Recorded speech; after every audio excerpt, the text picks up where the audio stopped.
মাত্র দুটো কাঁচা আলু দিয়ে ঝটপট এরকম একটা কুড়মুড়ে নাস্তা রেডি করে ফেলতে পারবেন। এটা কিন্তু আপনি চাইলে মাসের পর মাস সংরক্ষণও করতে পারবেন বানিয়ে। কিছু আলু নিয়েছি, প্রথমে আলুর খোসাটা ছাড়িয়ে নিচ্ছি।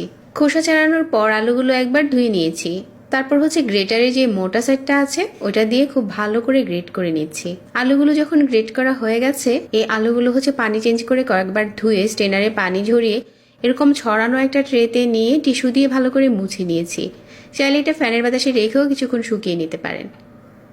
ভালো করে শুকিয়ে নিতে হবে যাতে আলুর গায়ে কোনো পানি না থাকে। এখন এই কুচি করা আলু গরম তেলের উপরে দিয়ে ভেজে নিচ্ছি। চুলার আঁচ মাঝারি রেখে ভাজতে হবে, আর যখন দেখা যাবে যে লালচে হতে শুরু করেছে ওই পর্যায়ে উঠিয়ে নিতে হবে। সবগুলো আলু কুচি ভেজে নেওয়ার পর এখানে কিছু বাদাম আর কিছু শুকনো মরিচ ভেজে নিচ্ছি, একসাথে করে মিশিয়ে নিচ্ছি।